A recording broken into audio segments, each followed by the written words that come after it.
Krasner's office has created a special division devoted almost exclusively to downgrading or dismissing charges against criminal aliens to help them avoid deportation. What's going on behind the scenes? What are these bigger groups, like the Open Society Foundation and some of these other PACs that support these local candidates? What are they pushing, and why are they trying to, it seems like, undermine immigration enforcement? There's more of a campaign, a strategy involved here.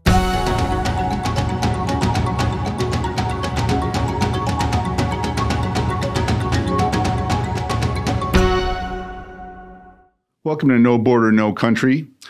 Earlier today, the Immigration Reform Law Institute sent a letter to Attorney General Pam Bondi requesting an investigation of Philadelphia District Attorney Larry Krasner.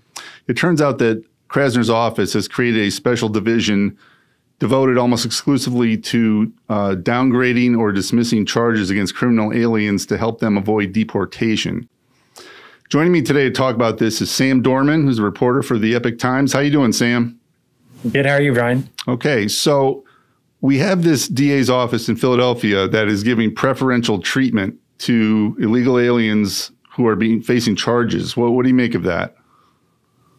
Yeah, it's interesting. It's something the Trump administration seems focused on with that executive order that they signed in April. I think you're just seeing a lot of backlash with the Trump administration coming in after 4 years of the Biden administration with their immigration policies. And then you have had, even before that, these DAs from different jurisdictions, not prosecuting certain crimes. And I think even the idea of having a special immigration lawyer who works with potentially people who could be deported. That's something that's been in Brooklyn as well. I think that you said that on your website. Don't you find it ironic that we just went through this whole storyline with Kilmar Abrego Garcia being deported to El Salvador, and there was all this gnashing of teeth in the media that what about his due process? What about his rights? And then we see this case in Philadelphia. The people there illegally within the system in Philadelphia are getting extra rights that you and I would not get if we were in the same situation. Yeah, it's interesting.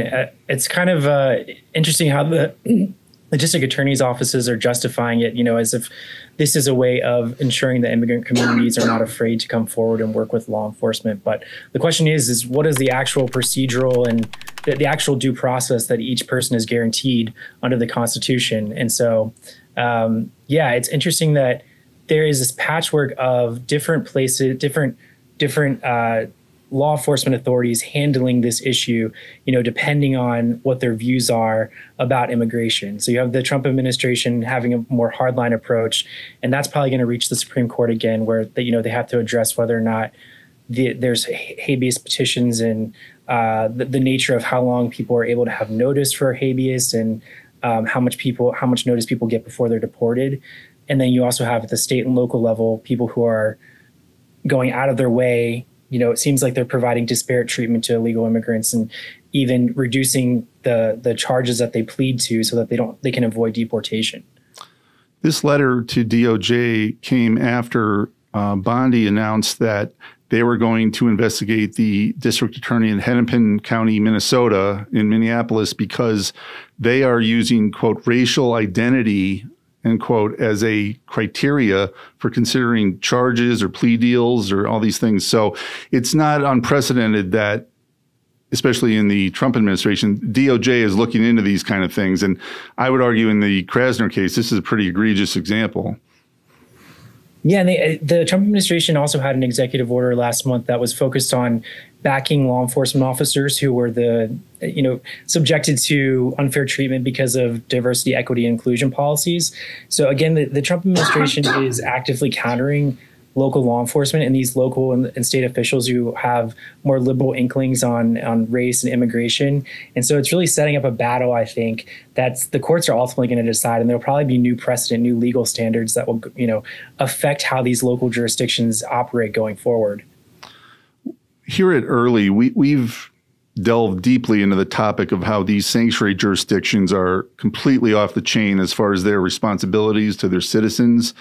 And in this case with Krasner, this is a man elected by the people there to prosecute criminals. He has taken it upon himself to act not only as the prosecutor, but also as the de facto defense attorney for these people, because he's acting in ways that will benefit them, to lessen their charges, to prevent them from being deported. Isn't this a total steering away from what the duties of a district attorney is supposed to be? Yeah, I think you guys raised an interesting point about usually you think of the legal system as an adversarial system in which the prosecutor and defense are tackling each other, in court proverbially. But yeah, and now it's kind of looking like they're working together. And I think even in Brooklyn, there's a report that they were saying that it was more of a cooperative process. And of course, you don't want people to receive excessive sentences, but when you're talking about immigrants who have committed violent crimes, there's a reason why they could be subject to deportation, and so it's kind of, there's a question of conflict of interest and whether or not, what are the actual interests that the obligations that the district attorney has to the citizens, people who are lawfully present and actually citizens of the country. Yeah. If the letter we're talking about to DOJ is available on early.org, IRLI.org, for anyone who wants to see it. It mentions, too, that Krasner's office is not the only DA's office that is practicing this. We did an investigation into this over a year ago and found that I believe it was Cook County, Illinois, which was at the time run by Kimberly Fox, and Los Angeles, which at the time was run by George Gascon, were doing similar things. And this is not a coincidence. All three of those got considerable funding for their campaigns by George Soros. So it should be noted that this isn't just some thing that generically came up because these people felt this way. There's more of a campaign, a strategy involved here. Yeah, I think it's interesting. Like, you look at across the country, and there are jurisdictions everywhere, across the country. The administration has brought lawsuits in Colorado, Illinois, New York. And so there's all these different local officials at different levels of government deciding not to cooperate with federal immigration enforcement, or, like you said, treating immigrants just differently and potentially thwarting, deportations. And so I think the question is, what's going on behind the scenes? What are these bigger groups, like the Open Society Foundation and some of these other PACs that support these local candidates, what are they pushing, and why are they trying to it seems like, undermine immigration enforcement or not assist? I mean, some of these jurisdictions have explicit policies saying, don't cooperate with federal immigration enforcement. The mayor of Rochester came out, I think last month or 2 months ago, saying that one of his police officers had violated city policy by working with federal immigration enforcement. So, but at the same time, you also have, there's people within, for example, New York and Colorado, some other officials who are coming forward and saying, please, DOJ, come in and, charge us or intervene in some way because we want better immigration enforcement. Well, speaking of these sanctuary jurisdictions, there was another one in the news recently. The mayor of Newark, New Jersey, showed up at an ICE facility there and basically tried to storm the facility with some protesters and got himself arrested. And I just saw an interview with him after that. He's acting like he's one of these freedom riders in the civil rights era of the 1960s. And, it's funny because when the shoe's on the other foot, they are quick to lecture their opponents as being renegades of the law and no one should be above the law and all of this. But yet now when he breaks the law, he expects to get this essentially a hero's welcome.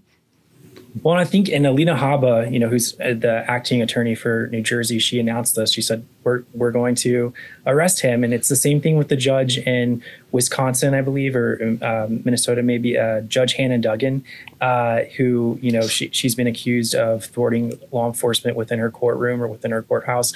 And so you see the Trump administration doing things which, I mean, I don't know if we've seen things like this in recent years where they're legitimately going after judges, mayors, and it's a pretty bold statement. But you kind of have to wonder, given the last 4 years, with all of these immigrants coming in and the administration describing this as an invasion, is it really warranted? I mean, are these types of actions needed now because there's such an unprecedented level of immigration and such an unprecedented level of just authorities not willing to help the federal government?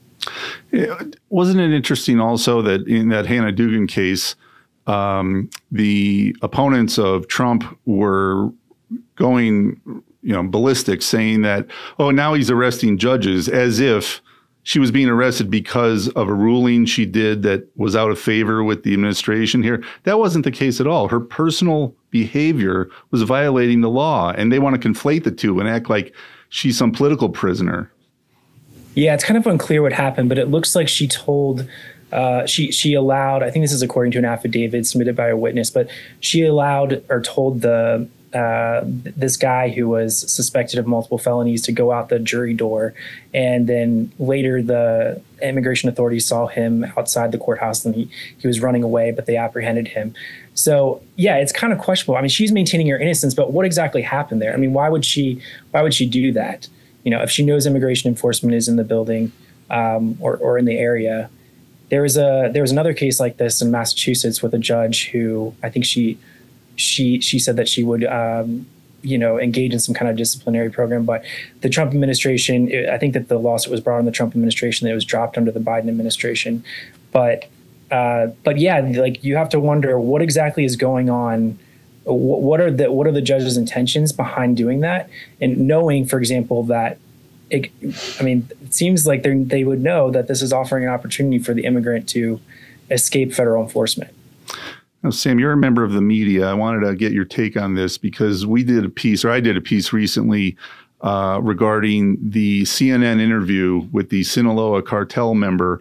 And there was a lot of controversy about that as far as they are basically trying to generate sympathy for a member of a cartel, which is their crimes have been well documented as far as human trafficking, as far as pumping fentanyl into the United States. What did you think of CNN's very favorable portrayal of this guy? I didn't see that actual interview, but I wouldn't be surprised. I mean, I think that the mainstream media does tend to have kind of a reflexive criticism of Trump. I mean, there are a lot of facts that they get into, and they get into the details of some of these immigration cases, and that is very helpful. But I think that there are times potentially where there seems to be a bias, and maybe that's also what you see with the local jurisdictions where they're saying we want to avoid deportation, even though it's potentially a part of the legal process. So, Sam, where can people read more about your work? Yeah, you can go to theepochtimes.com, and we also have a podcast called Constitution Avenue where I just covered some of these issues. So it's mainly focused on covering DC related political news and the three branches of government. It's me and two of my colleagues. So definitely check that out on Apple Podcasts or Spotify. Okay, Sam Dorman, thanks for taking the time, and please come again. All right. Thanks so much, Brian. Thank you. Congratulations, you made it to the end of the podcast. If you'd like to learn more about the Immigration Reform Law Institute, go to irli.org. If you found this information useful and you'd like to support the show, go to irli.org/podcast. You can also hear this show on Apple Podcasts, Rumble, and Spotify.